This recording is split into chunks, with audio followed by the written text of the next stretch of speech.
Welcome, Pewter Report readers, listeners, and viewers to a post-game Pewter Report podcast, energized by Celsius, the official energy drink of Pewter Report. That was a hard-knock win, wasn't it, for your Tampa Bay Buccaneers? They beat the New York Jets, Jets, Jets, 13-6. Folks, that's a score that we might see a lot of this year. If Todd Bowles' defense plays as well as they did tonight, and granted a lot of backups playing tonight, but I hope we can see better showing from the starters once they're in. But I would expect some slow starts for Dave Canales' offense as this offense gels together.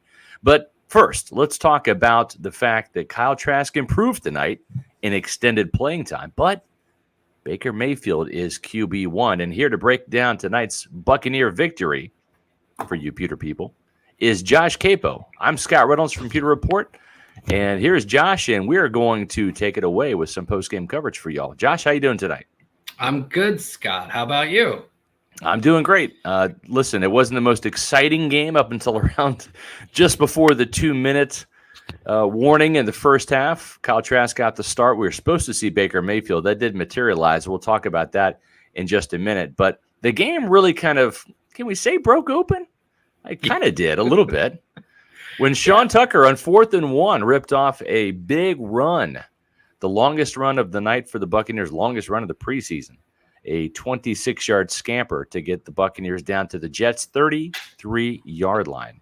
And then on the next play, we saw Kyle Trask step back and launch a throw to a guy that we're pretty excited about. And we're not the only ones, but Trey Palmer catching a touchdown for the second week in a row. Tipped it to himself, and that gave the Buccaneers a lead that they would not relinquish, Josh. Yeah. I mean, it wasn't a high-scoring affair. So you, Todd Bowles, Tony Dungy must have loved this game. We're gluttons for punishment. Yeah, defensive guys. But, you hit on, I would say, 2 out of 3 of the big highlights tonight in terms of rookies, right? Sean Tucker, Trey Palmer, and Raheem Jarrett making his debut. All 3 rookies, I would say the Bucs found huge value for in terms of how they acquired them versus maybe the talent that they've already started to show. For me, I had Trey Palmer as a top 100 prospect on my draft board. Sure did. And the Bucs got him in the 6th round. I didn't get a chance to. Hold on. Isn't that called a steal? That is called a steal. That is absolutely highway robbery. Sean Tucker, I didn't get a chance to evaluate pre-draft, but the Bucs got him as an undrafted free agent. Many analysts out there thought he was a 4th, 5th round talent, so that's huge. And then Raheem Jarrett, who I had a draftable grade on, I want to say I had him around 164. The Bucs also picked him up as an undrafted free agent. All 3 had really good games, showed out well. And then, Kyle Trask, maybe he didn't get the quarterback competition that everyone was sold, but he did what he could with some unfortunate circumstances tonight between the O-line play, especially on the left side, a lot of receiver drops early on in the game, but Kyle Trask still looked really, really good. He did. This is certainly his best game and the most extensive playing time he had. He played the entire first half and then was supposed to sit down at halftime, and he did. Mm-hmm. And we saw John Wolford come in and played a little bit into the third quarter, and then he sustained a neck injury on a sack. And they took him off the field probably for precautionary measures. It sounded like in Todd Bowles' press conference afterwards that he had lost some feeling, probably had a shoulder stinger, and that he had regained feeling in his shoulder. And my guess is, and I'm no doctor, but it's pretty safe to say he's not going to be playing in the preseason finale, which makes it interesting. Let's just cut right to the chase here with this quarterback situation, because Baker Mayfield, according to Todd Bowles, was supposed to play at the tail end of the second quarter, just like what happened last week, which was kind of the opposite. Baker Mayfield played, then Kyle Trask came in right before the half and saw some action. But Rondé Barber on the Bucs broadcast on WFLA, or News Channel 8 partners, said that Baker Mayfield was not going to play, that Todd Bowles kind of gave him a wink and a nod that he was not going to play. So he was suited up if they needed him. They almost needed him if something would happen to Kyle Trask. But it's interesting that they decided to play Kyle Trask the entire first half, and Baker Mayfield didn't come in. That leads me to believe it's kind of like, the elephant in the room. Baker Mayfield's your starter, right? He is QB1 for this team heading into the season opener against the Minnesota Vikings on the road, is he not? I would definitely say so. As a matter of fact, I'm going to go so far as to say I've got this great Celsius hat, and we'll get to Celsius in just a little bit. But there you go.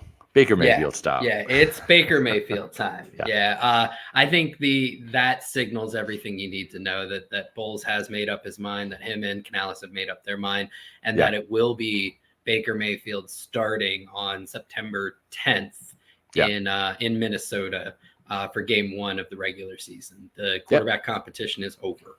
Yeah, there's a couple things that have already been decided. We've got the quarterback. That's Baker Mayfield for sure, and we're going to see Baker Mayfield start next Saturday night against the Ravens in the preseason finale. He's going to get the start. I would suspect sooner rather than later, Todd Bowles is going to make that announcement. I'm not sure why he's keeping us all in suspense, right? I mean, we know at this point in time, with Baker Mayfield not seeing any playing time, and I tweeted it out during the game, I said, if Baker doesn't play in this game, you can pretty much rest assured, certainly with the offensive line that was already in there, right, Baker Mayfield is going to be the starter, and that seems to be the case. It also seems like Chase McLaughlin has won the kicking competition. A rough night for Hot Rod, Rodrigo Blankenship. It's one thing to miss a 55-yarder. You kind of get some grace for that. But, man, when you have a chip shot doink off the upright, that pretty much sealed his fate, I think. Yeah, Blankenship had a good rookie season, but ever since then, he has not been a very consistent kicker. Yeah. I totally understood the Bucs bringing him in as camp competition for McLaughlin, but McLaughlin has led the way in all the practices. He's been the more consistent. I think he's got the longer leg, and then he was consistent in game 1, and Blankenship wasn't tonight, and I think that seals the deal there. Well, and the thing, too, is I think that we got to remember, Chase McLaughlin was the free agent signing. He was the player back in March that they said, this is going to be the guy we're going to go after and make him the front runner for that position. And like any good kicker competition, you should have another kicker in the mix just in case there's an injury for sure, but also to push the guy, especially if he's new and he's not established in a spot. And that's the case with McLaughlin. So I haven't seen anything that leads me to believe right now that McLaughlin is not in the driver's seat for this. Both kickers are going to get a chance to kick against the Baltimore Ravens in the preseason finale next Saturday, but it just seems to me like McLaughlin has been the guy, and after tonight is the guy. Yeah. I mean, and it tells you everything you need to know because good kickers are hard to find, and the Colts, I want to say, released Blankenship, right? So they that's an indictment in and of itself. And then he hasn't done himself any favors tonight. So there's a couple players. I was just going to say one last thing about it. Yeah. As a guy with glasses, you hate to see it. Because Blankenship is a hero. Respect the specs, as he would say. All of us sight challenge people. It just it's not to be. Yeah, exactly. I have my specs right here, but I'm just old man refusing to wear them. So a little bit of vanity there, but that's just me. Soon enough, when I can't read anything on the screen, I'm going to be putting them on. So sooner rather than later. Bucks Basement with the $2 super chat. Thank you so much. If you guys want to give us a super chat, we're up late now working for y'all. We'll appreciate it for sure. And it gets your comments to the front of the line. I'm very concerned about this O-line and special teams. Well, remember, we saw two guys on the offensive line that figure to be in the starting lineup tonight. That's Cody Mauch and Luke Gedeke. And I thought both of those guys at initial glance played pretty well. I thought both of those players played well.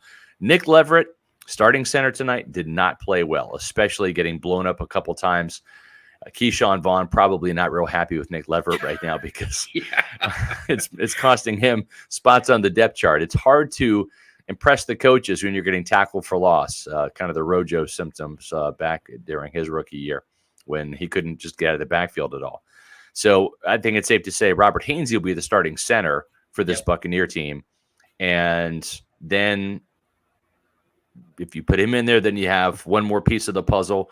And then next Saturday night, we're going to see Tristan Wirfs at left tackle for a series or two or a quarter, that remains to be seen. But Todd Bowles did say all the starters will play in the preseason finale. So we will finally see Lou Gedeke, Cody Mauch, Robert Hainsey, Matt Filer, and Tristan Wirfs all in line, all in concert, and see what they can do for, a quarter or so. And then we'll really see what they can do 2 weeks later at Minnesota. Yeah. And I agree with you. I think you didn't really hear a lot from the right side. Yeah. I think that's especially encouraging for Luke Gedeke because at least a few snaps he went up against the Jets. Jermaine Johnson. Yeah. And I thought he fared pretty well. Yeah, first round pick for them last year, I want to say. And he did seem to hold his own. I mean, that is not where the pressure was coming from. And that wasn't where the runs were being blown up. Nick center left was an adventure for the Bucs offensive line. That was Brandon Leverett, Walton, like you mentioned. Brandon Walton didn't help himself tonight. Absolutely not. And Aaron Stinney had a couple of bad reps there. But Mauch and Gedeke seem to do okay. And those are the guys you really want to see do because those are your starters. But I think to Bucs Basement's comment there, the depth is certainly concerning. Yeah. Robert Hainsey as a backup center is great depth. As a starting center, I think he's, last year he proved himself to be maybe an average starting center, which is okay. But then Nick Leverett's your backup. And Nick Leverett is that was very concerning performance. Right? I think Leverett's a better guard than he is a center. I agree. And so if he is the first guy coming off the bench as a guard, I'm okay with that. I almost like John Molchin better as maybe a backup center. I'm surprised we didn't get a chance to see him. Maybe we'll get a chance to see him in the third preseason game, like in the third or fourth quarter. I'm anticipating that's going to happen. Molchin is, and I agree with this comment here from Eder 17. Or Eder 17, when Molchin looks like a decent center, that position's a real concern. Well, yeah, it's fair to say. But I think the hope is that with some experience last year and with some added size, that Haynes will be better. I think it's because he's a more mobile guy. I think this mid-zone blocking scheme is a pretty good fit for Hainsey's skill set. I don't know that he is ever going to rise to the level of being a Pro Bowler, but I think he will be better than he was last year with this experience under his belt. And who knows about Ryan Jensen, man? It's, we reported it last Thursday that he didn't make the trip. So this is now an entire week off for Ryan Jensen. And I tell you what, if Ryan Jensen's not on the practice field on Monday, and if he's not taking part in 11-on-11 reps anytime soon, I don't know where you start this guy on the 53. Do you put him on IR to start the season? Well, he'd have to get. I would say if they put him on the IR before they actually declare their 53, he's done for the season, right? So he has. That's true. He's got to be on the roster. He's got to be. He's got to go through the waiver. Correct. Yeah. And then the day after they can put him on IR, and then he's out for I think it's something like 3 weeks based on the current rules. But I don't see them putting him on the IR before, but I wouldn't be surprised if they push him through the 53 and then start him on the season, either on IR or the PUP list or something like that. So it's definitely concerning. And it definitely is a blow to the team, the overall O-line depth and health. As far as Hainsey goes, I do agree that his athleticism should work well for this system. Yeah. I think the footwork was off in the first game. It led to some bad reps, to be completely honest. So he's got to clean that up. But a lot of that in this system, because you have an entire line that's basically moving together. In concert, a lot of it's going to come down to working with the guys next to him. So that's with Filer and with Mauch. He was able to work with Mauch a little bit last week. Right. But he had some troubles going to left, and that was with, I think it was Leverett playing left guard to start the game last week. So he's got to get those reps in with the guys he's going to actually play with.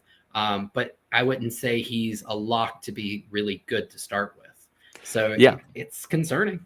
Yeah, well, and certainly it's concerning. Ryan Jensen has not taken but just 3 reps in one-on-one pass pro, pass rush drills, and no reps in 11-on-11. So We'll see what it holds. There's no practice, obviously, tomorrow. The next practice will be Monday, and Pewter Report will be there. So we'll find out for you if Ryan Jensen hits the practice field in uniform or not.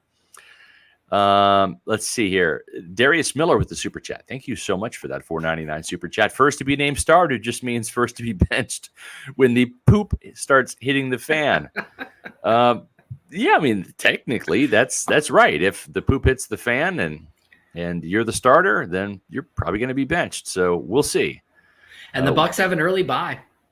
The Bucs do have an early bye. Yeah, kind of plays into it. I just think that you were going to see Kyle Trask at some point, whether Baker gets injured or there's some ineffectiveness or whatever. It seems like it might be a yo-yo season where you're playing yo-yo at quarterback, and that typically doesn't end well. I hope I'm wrong, and I'm not wanting that to happen, but it just kind of seems that way unless Baker Mayfield just comes out of the gates just on fire and just gets into a rhythm in this offense. We'll see. That's just how it is.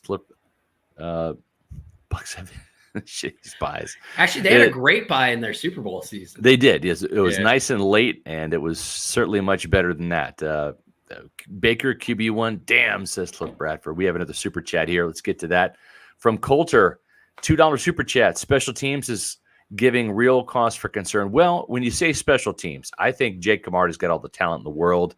I'm not that concerned with him. I want him to get some of these bad kicks out of the way in preseason, and I think Chase McLaughlin's going to be the kicker. Devin Tompkins will be the kick and punt returner. That seems to be the direction they're heading in right now. Their coverage units are usually okay. You're usually better than the return units, so we'll see about the coverage units. Yeah, if you're making a determination based off of teams. Yeah, if you're making a determination based off of tonight, I think the three things that were obvious concerns, two of them you can kind of explain away. Number one, Blankenship missing kicks. Well, we already talked about. We think he's not going to be the kicker go forward. Right. Chase McLaughlin has looked good. Okay. Yeah. Camarda's shank would be the one that you can't kind of just explain away. Because he is going to be the punter. And to your point, and I've called it, I think this is going to be a Pro Bowl season for him. Yeah. And he made me look like an idiot with a 28-yard shank. But he did kind of make up for it with that last punt down inside the 2-minute warning. He put it inside the 10. Right. The return got it out almost to the 20. That was more on the coverage units, which have never been that awesome under Keith Armstrong. Yep. He has a really good streak going on of bad special teams units. Yeah. So there's the real concern. And then the last one would have been the David Moore kind of punt return. He fumbled the ball. They got it back on a technicality, but he's not going to be your punt return. No, Tompkins has looked good. He had that really great kick return to kind of lead off the offense early in the game. Took it out, I want to say, to like the 40. So, so I'd say that's a positive. I agree. Corey Richardson with a $9.99 super chat. Thank you. We love these super chats, especially late at night. Absolutely. It just fuels us to keep giving you guys our insight and analysis on the Bucs 13-6 win, a hard knock win over the Jets. Boy, it's going to be fun watching the Buccaneers appear on Hard Knocks this week. It's going to be Tuesday night, right? This is going to be like the Buccaneer episode. They took it to him in practice, then they beat him in the game. It's going to be fun. I'm looking forward to it. I've watched the first two episodes, and it's going to be great. See, Leave Scriber explain away this one for the Jets. Exactly. Hat tip to Matthew Matera and Adam Slavan. We call him Sly. Both those guys did a great job covering the joint practice on Wednesday and then getting displaced to the Giants practice facility on Thursday to cover that practice. Matt Matera even filled in for me on WFLA News Channel 8 before the game with Dan Lucas. That was great, doing his first on-camera live TV hit. So he did a great job. So hats off to Matt and Sly for a great job up there in the New Jersey area. Corey Richardson, let's get to this $9.99 super chat. I don't understand why Baker is just giving the job. His experience has lent him nothing. He can't separate from Trask for a reason. He's a turnover quarterback, and the Tiger isn't changing stripes. You want to hit that? Yeah. I personally think Baker is the better person for the job, given the circumstances that Todd Bowles is under, which is I think Baker Mayfield gives the team the best chance to win this season. Yeah. As far as him being turnover prone, his turnover worthy play rate is about league average. Yeah. A lot of those have turned into interceptions more so than others with a similar turnover worthy play percentage. And when you look at that contrasted with the big time throws that he can make, he's actually like top 10 in the NFL since he entered the league. When you look at his big time throw rate minus his turnover worthy play rate. Yeah. So, and you want that spread to be as big as possible. Right. So I think that I don't think Kyle Trask gives you anything more than Baker does. When you talk about his experience, he's one of the few quarterbacks in the NFL that has a playoff win. Right. And he does. And the last time he was fully healthy with a full off season to absorb a playbook, he had like a top 12 season. Right. And that was 2020. 2021, he hurts his labrum in game 2. Yeah. And tried to play through it. Wasn't the same. Yeah. Yep. Stupid decision. Yeah. A lot of guys will respect the toughness, but it absolutely affected his play extremely negatively. And then last year he was traded to the Panthers extremely late in the season, so he couldn't get the playbook down. Completely lost the job, goes to the Rams, has one of the most epic performances ever on 2 days, literally been on the team for less than 48 hours, never even got to look at the playbook, leads them to a win over the Raiders. And then the rest of the season wasn't that great because, he was still trying to learn the offense and even the dudes around him. So Baker Mayfield probably didn't even know half of the Rams he was playing with, right? In terms of just, you know what I mean? Like he probably was getting like kudos from guys in the locker room after the game where he had to say, "Hi, I'm Baker, and your name is?" Like, just that's how it was. There's that adage, like coaches and scouts, they won't use a guy's name; they just refer to him by his number. Yeah, I'm sure that was Baker last year. Like, thanks 7-7. Right. Turn around. Exactly. Oh, okay. Yeah. No, you're right. And listen, it boils down to the starts. Listen, this is not hard. Todd Bowles, Ronnie Barber said it. Todd Bowles needs to win this year. He said it, not me. Are we going to put Todd Bowles on the hot seat right now? No, but again, I don't know how the Blazers are looking at last year, right? It's like you win the NFC South, you make the playoffs, but you won 8 games and you lost 9 and you lost your playoff game. Is that a winning season for Todd Bowles? Is that in other words, is that a positive season or is that a negative season? And the reason I say that is, again, Greg Schiano fired after 2 years. Lovie Smith fired after 2 years. Raheem Morris got 3 years because he had one of those years when they were 10-6. Didn't make the playoffs, but they had a winning season, so we get an extra year. Same with Greg Schiano. Not Schiano. Dirk Cutter. Dirk Cutter got 9-7 out of the gate, just missed the playoffs, but that bought him an extra year, so he got 3 years. So I'm just curious as to how the Blazers view last year with Todd Bowles. Is it one of those, well, we're going to give you one more year, or, well, we got a little banner to hang up in the practice facility, and we made the playoffs. Even though we lost, we got that playoff gate revenue, which we like at Ray J. But I don't know. But what I do know is this. Rondé's right. Todd Bowles needs to win. Do you want to start a guy in Kyle Trask that Desmond Ridder has more NFL experience than Kyle Trask from last year, and he was a rookie quarterback? Yep. Do you want to start Kyle Trask, who has all of 9 NFL passes in the fourth quarter of the Week 18 regular season game with 73,000 Vikings fans in full throat skull, or do you want to give Baker Mayfield, a guy who's got 69 starts under his belt, that opportunity? I think that's the smart call, right, to go with Baker Mayfield. Yeah, absolutely. I mean, again, Baker's won a playoff game. That's extremely high pressure. Baker has faced the Steelers and the Ravens and an ascending Bengals team, and he's kept the Browns competitive in those situations. He has big-time experience. And whether you like it or not, and that you can debate this, it's absolutely a debatable opinion, that's what Todd Bowles is going to lean to. That is the guy who headed up a coaching staff that last year or 2 years ago said the guys that get paid are the ones that are going to get on the field. Right. That experience and to a certain extent, how much the team is willing to invest in terms of dollars plays a big role in how they determine who's going to get on the field. Yeah, exactly. Corey Richardson, Not a big Baker fan, but hey, we appreciate the $9.99 super chat. And listen, we're not Baker fans either, per se. We're just giving you our analysis of this. I don't have a dog in this fight. If Kyle Trask ends up being better than Baker Mayfield, that's great for the Buccaneer organization. If Baker Mayfield ends up taking this team to the playoffs, that's great for this organization. Big play potential versus actual turnovers. The results are the results. I've never seen so many goalposts move for such a quarterback, and I repeat, he still hasn't separated from Trask. You're certainly entitled to your opinion. I will say this. It is, without a doubt, one of Kyle Trask's better performances in any game, whether it's a preseason game, whether it's the only regular season game he played in. He certainly played well. And you know what?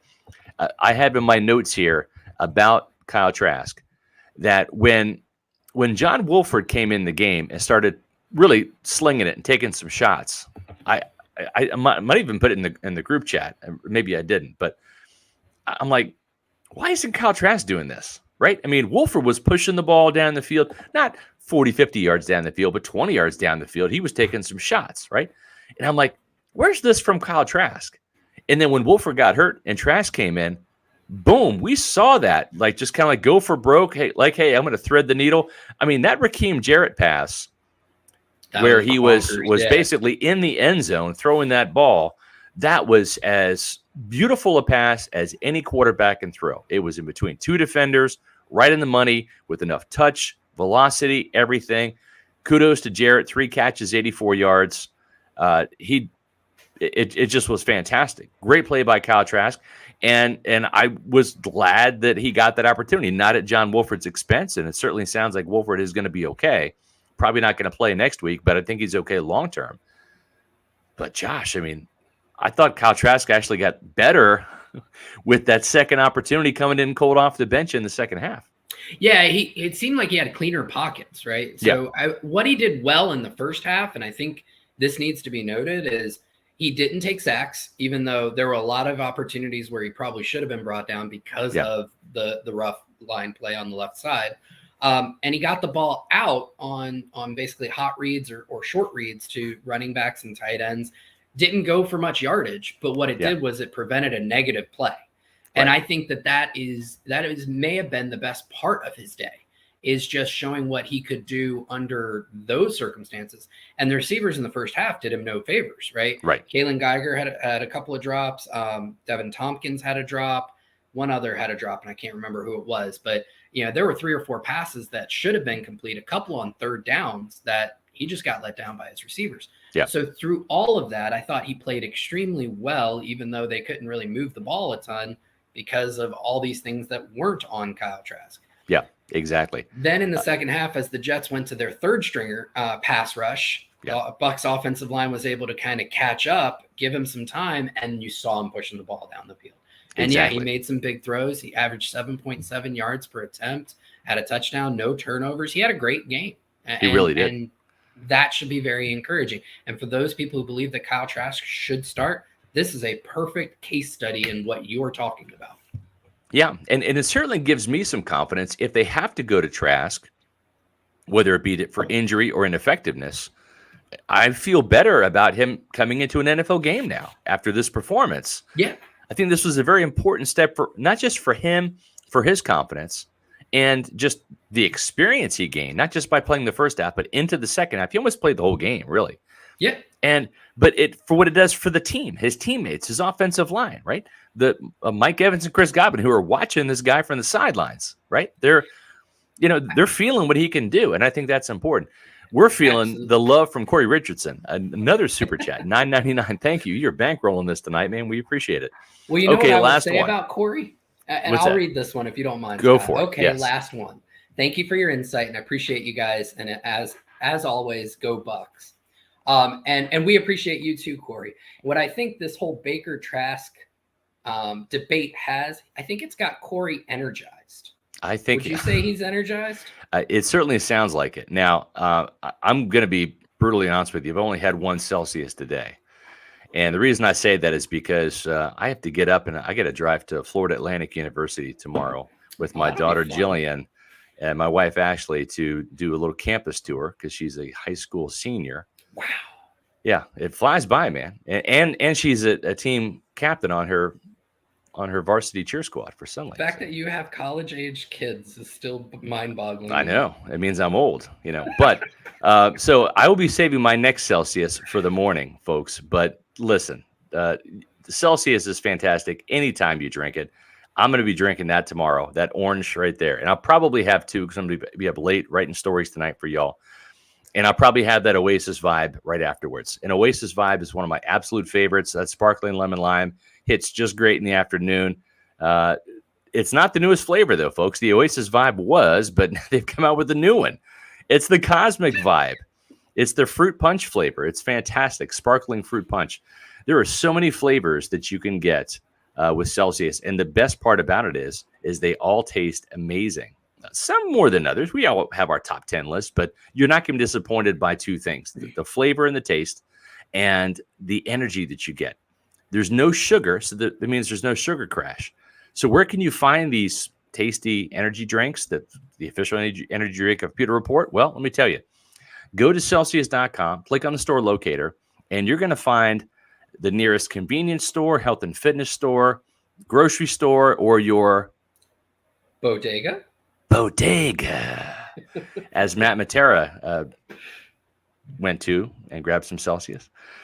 And then once you find the flavors you like, just go to Amazon.com, or you can buy them in Instacart as well. But Amazon, you can do the subscribe and save option, and you can get all the different flavors of Celsius sent right to your door and save some money. Celsius, the official energy drink of Pewter Report.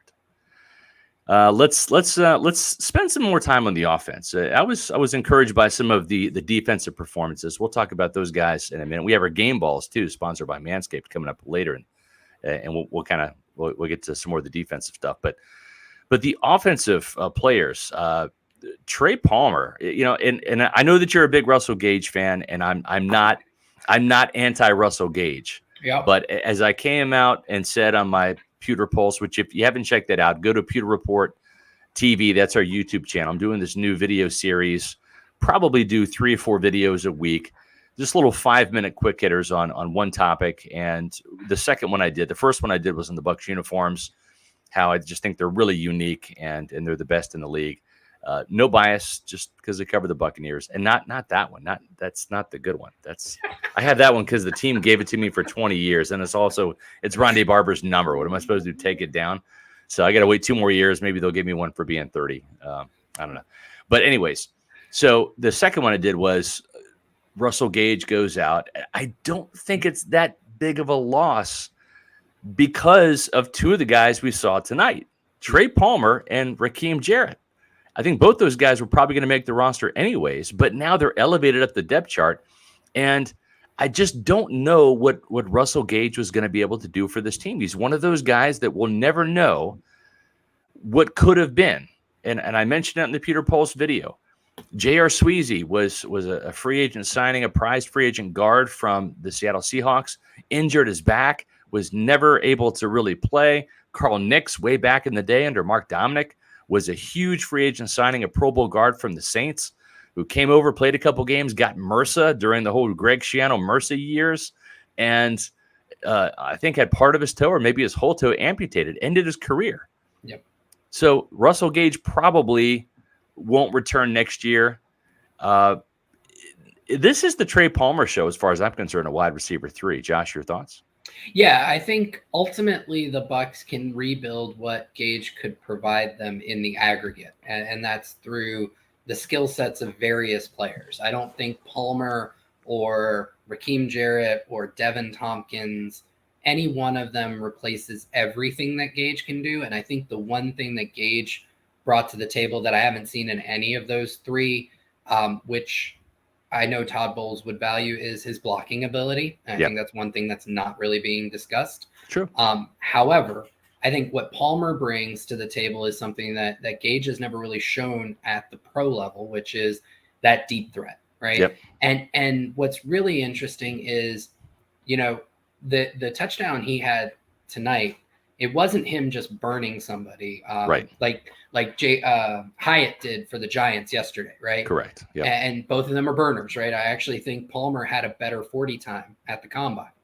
I want to say he was the fastest wide receiver at the combine. I believe he was, yes. This touchdown catch showed two other things that are crucial to being a consistent deep threat, right? Not a Ted Ginn. Right. Ted Ginn didn't have ball tracking skills and didn't have the greatest hands. Palmer showed both of those things on this catch, right? Yeah. So if you combine those two with his obvious wheels, now you're really talking about potentially like a big time player, right? So extremely encouraging.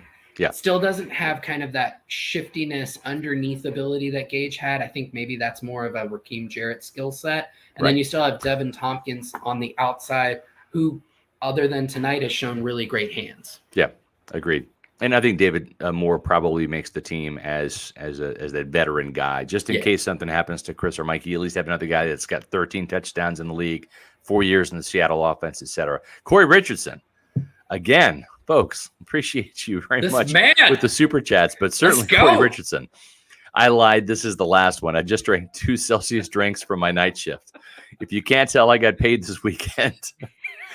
Using my allowance on PR. Shh, don't tell my wife. Your secret is safe with us, Corey. He gave us money and a plug for a sponsor. Yeah. My hero. Exactly. No kidding. That's awesome, Corey. Really appreciate you very much, man. Thank you. He's awesome.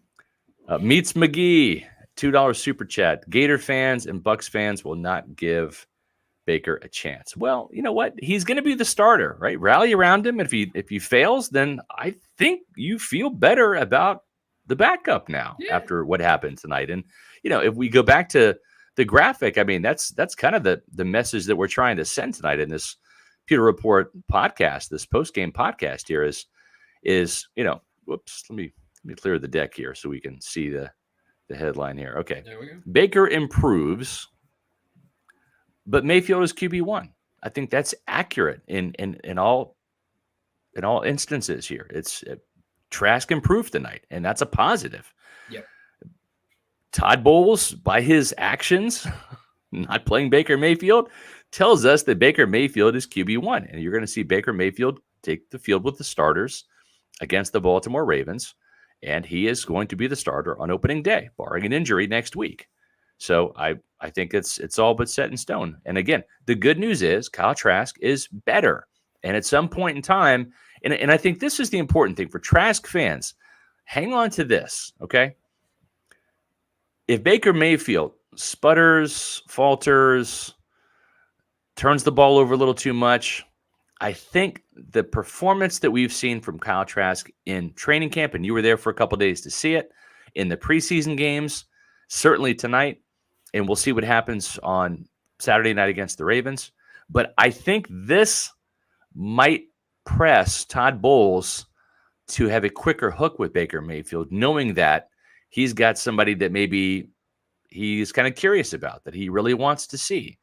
And it also speaks volumes, too, that Todd Bowles has not publicly come out and just said, he could have said tonight, yep, you know what, I didn't play Baker because he's the starter. He could have said that.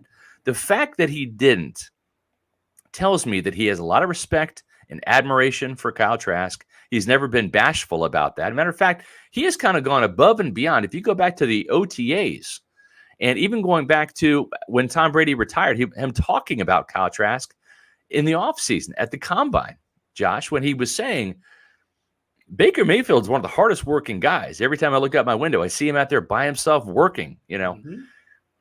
He didn't have to say that. I mean, that's positive praise that he didn't have to say. He could have just been very vanilla and generic and said, yeah, we're going to see what Kyle Trask has.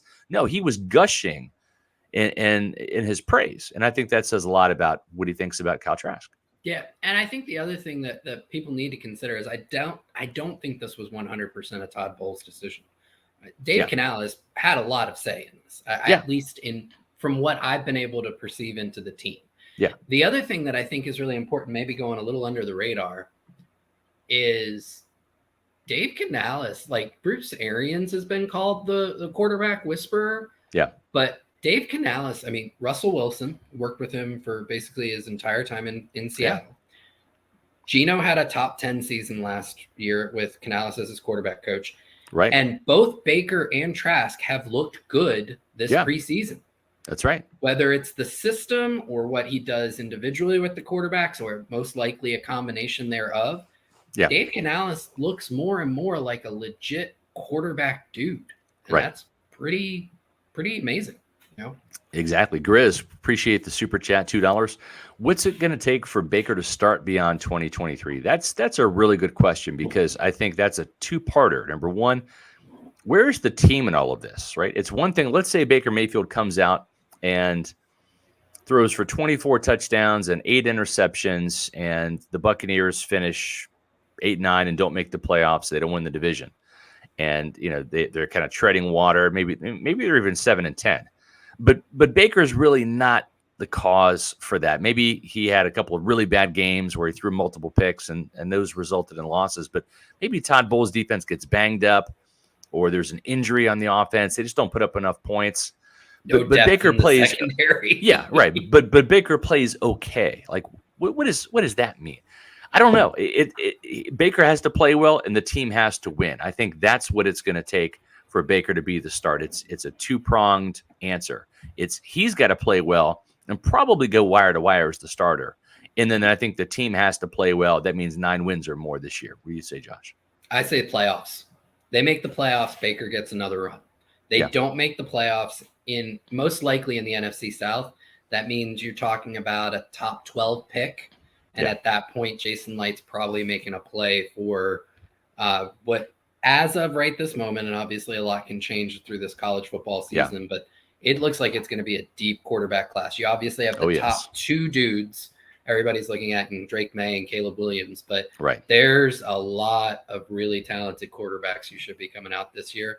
And if you got a top 12 pick, Jason Light's probably going to, whether he sticks there and he'll be able to get, the number 3 or 4 guy, or he moves up. I think that's where you're looking at him just making that big push for somebody to hopefully be the franchise quarterback. Well, when you're talking about drafting quarterbacks, it's going to start next week, folks. We're going to have our draft on Underdog Fantasy. That's right. The Pewter Report staff will have some drafts starting next week, and it will continue into the next 2 weeks after that. So if you want to be a part of our fantasy football drafts on Underdog Fantasy, do a couple things. Go to Underdog Fantasy and sign up. Use the promo code Pewter, and you're going to save. Actually, you're going to get a bonus for doing so, and that's going to help put some more money in your coffer to begin playing. UnderdogFantasy.com is the official fantasy spot for Pewter Report.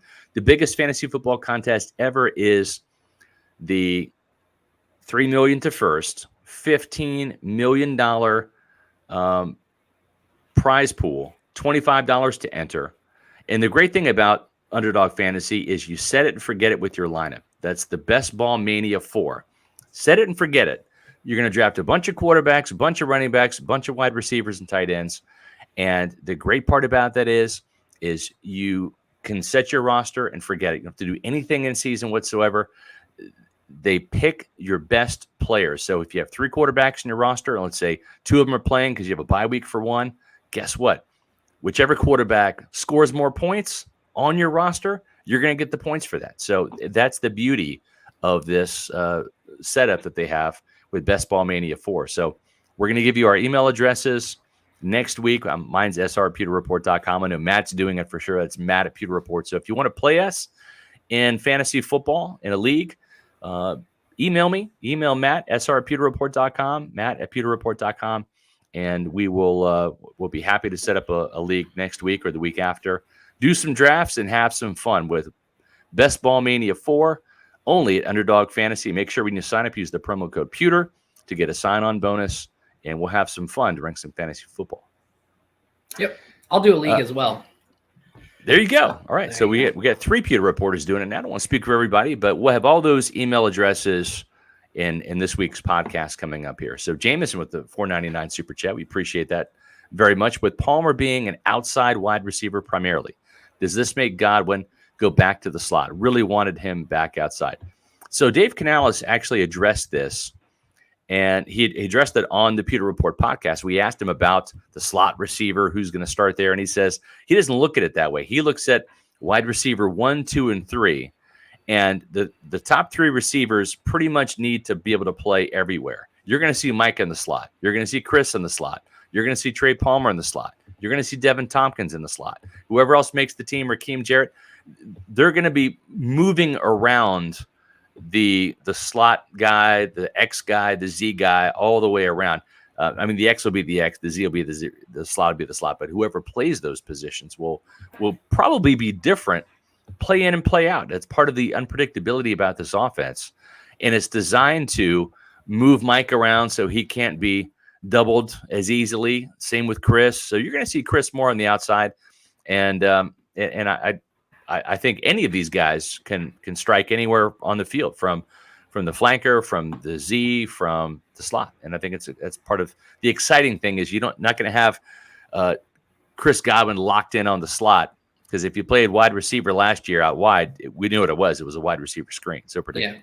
Yeah. And I think this whole Palmer is primarily an outside receiver, but he can play the slot in this system. 21% of his snaps last week were from the slot. Yep. So it wasn't a large sample size. He had 14 snaps as a receiver, and 3 of them were in the slot. But that still shows you, 21%. So again, to your point, Scott, I think you nailed it right on the head. You are going to see various receivers in various different roles. So I think, again, the big thing that the Bucs are going to have to look at is how do they replace Gage's ability to block?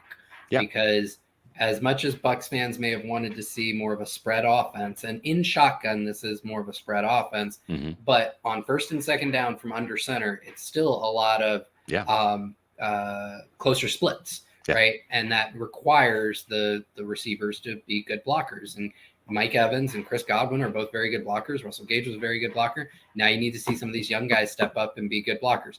Devin Tompkins may be like the feistiest blocker in the world, but he's still, 150, the size of my 8-year-old. And there's only so much you can do to NFL dudes when you're that big. That's right. Grace Point says, who do we think will be the Bucs emergency quarterback? Well, I think it's going to be John Wolford. And the way Todd Bowles sounded after the game sounded like Wolford's going to be okay. I think that sometimes they bring the stretcher out and it's for, unfortunately, very necessary reasons, but sometimes they bring it up for precautionary reasons. It sounds like that was the case there. It was very good to see Wolford with the thumbs up, pretty alert on the stretcher too. And so that was good to see. We're not going to see him next Saturday in the preseason finale, but my guess is he will certainly be QB3. And I thought he played pretty well tonight in very limited duty before he took that sack. He was 4 of 4 for 57 yards, pushed the ball down the field, had 118.8 QB rating. And I like what I've seen from John Wolford so far. So I think that's your answer. He's going to end up being the guy as well.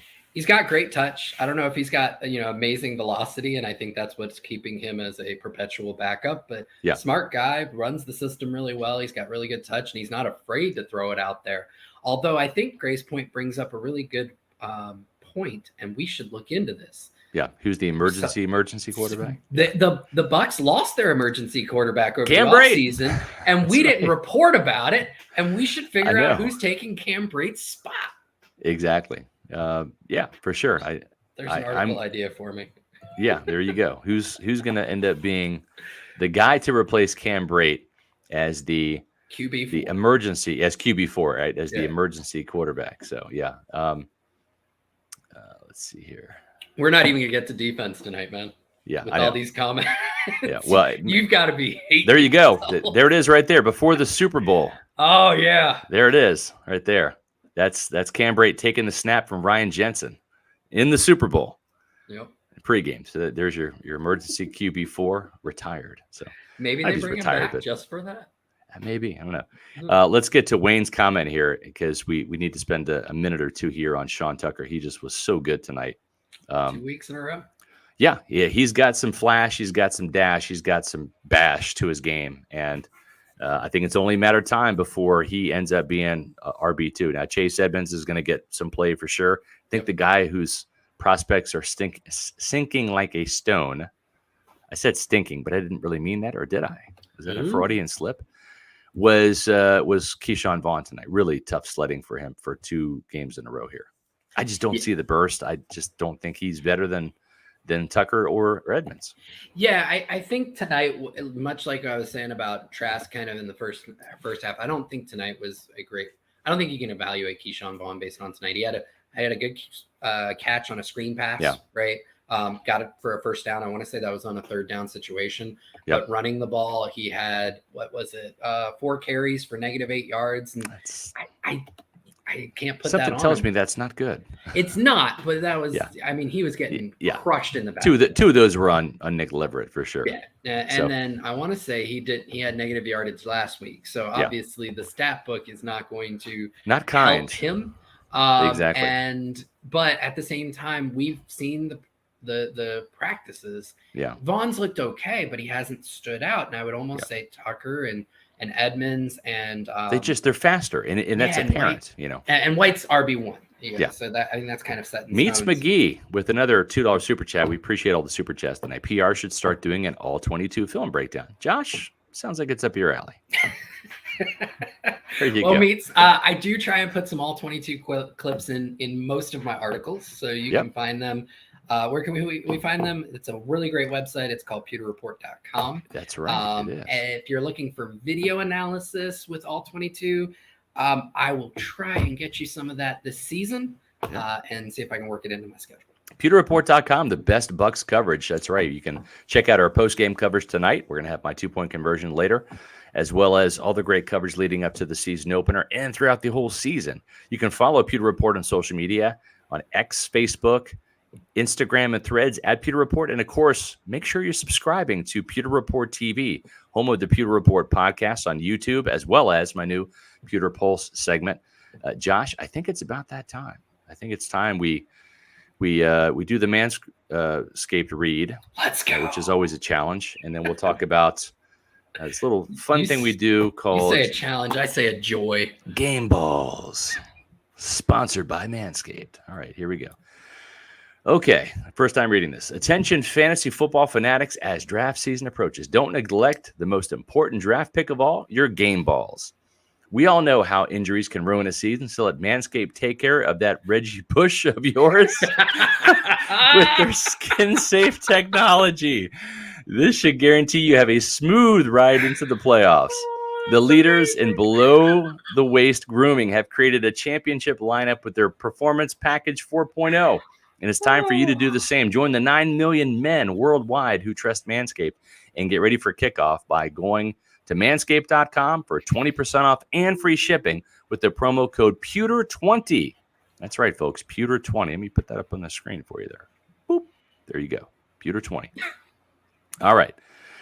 So inside the Performance Package 4.0, you're going to find the Lawnmower 4.0 trimmer, the Weed Whacker for ear and nose hair, and the Crop Preserver Ball Deodorant, the Crop Reviver Toner, Performance Boxer Briefs, and a travel bag. Slotted at quarterback is the Lawnmower 4.0 trimmer. The spaceship is here to guide you to a journey to trim your body, balls, and even your A-gap.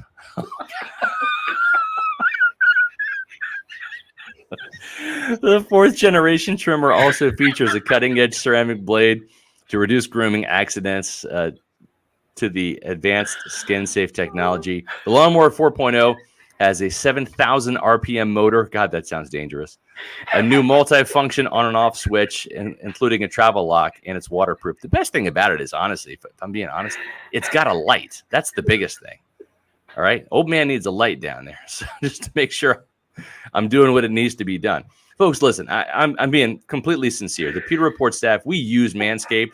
We didn't use it before they gave us the free product when we signed up for Manscaped to do the promotions. We use it. It actually works. It's fantastic. I've been using it for last couple years now. Highly recommend it. Make sure you go to manscaped.com, use the promo code Pewter20 to save 20% off and get free shipping as well. So I bought it. I actually bought it before I joined Pewter Report. So it works, doesn't it, Josh? Real money on it. Yeah.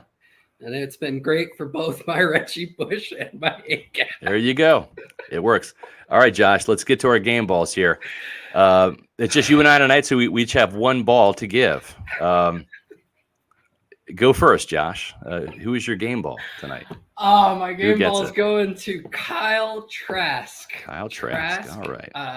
Like I said, first half may not have looked great on the stat sheet, but what he was doing with the circumstances around him was absolutely commendable. And then to come in the second half after, obviously, everybody on that field was shaking when Wolford took that hit.